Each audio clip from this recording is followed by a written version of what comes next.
નમસ્કાર. ચલો આજે વાત કરીએ એક એવા ડાન્સની જેણે આખી દુનિયાને ઘેલું લગાડ્યું છે. તમે બરાબર સમજ્યા. આપણે વાત કરવાના છીએ ગરબાની.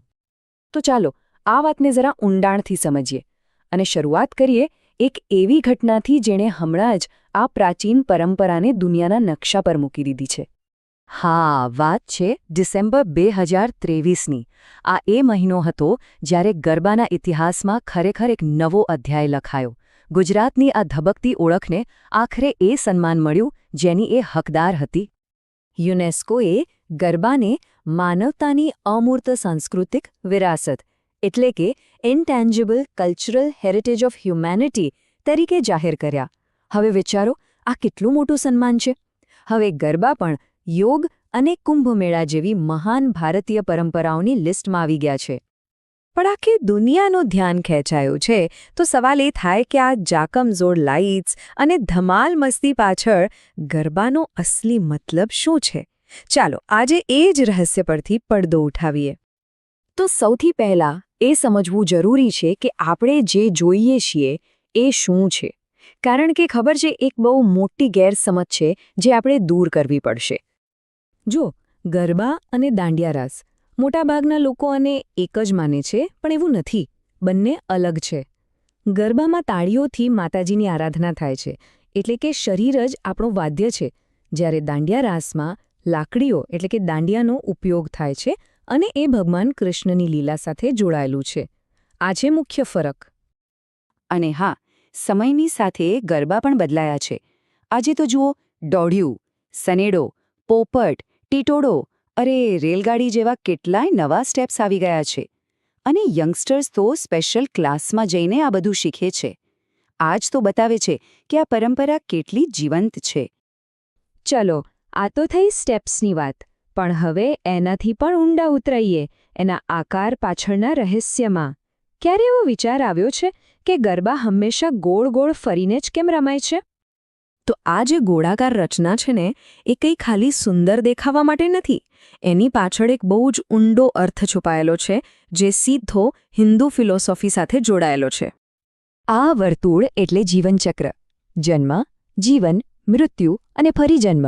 આ બધું સતત ચાલ્યા કરે છે. આપણે બધા એ ચક્રમાં ફરીએ છીએ. અને એ વર્તુળનું કેન્દ્ર કોણ? એ છે સ્થિર, અચળ દૈવી શક્તિ. આપણે એની આસપાસ ફરીને એ જ સત્યને ઉજવીએ છીએ. અને તાળીઓ એ ખાલી તાલ આપવા માટે નથી હોતી. એની પાછળ પણ એક વિજ્ઞાન છે. એવું કહેવાય છે કે જ્યારે આપણે લયબદ્ધ રીતે તાળીઓ પાડીએ છીએ ત્યારે આપણા હાથના એક્યુપ્રેશર પોઇન્ટ્સ દબાય છે અને એનાથી શરીરમાં એક પોઝિટિવ એનર્જી પેદા થાય છે. કમાલ છે ને? સારું, હવે આપણે આવી ગયા છીએ ગરબાના એકદમ હાર્દ પર, એના આત્મા સુધી. અને એનું રહસ્ય તો એના નામમાં જ છુપાયેલું છે. તો આ ગરબા શબ્દ આવ્યો ક્યાંથી? એનું મતલબ શું થાય? ચાલો જાણીએ.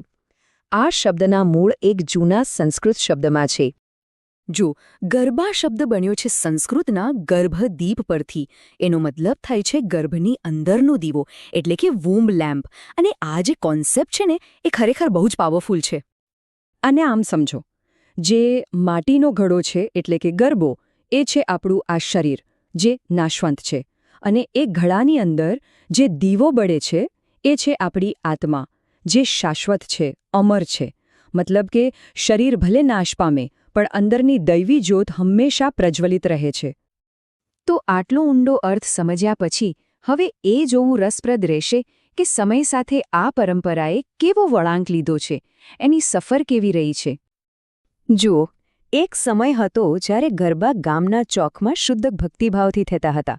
પછી ધીમે ધીમે પાર્ટી પ્લોટનો જમાનો આવ્યો.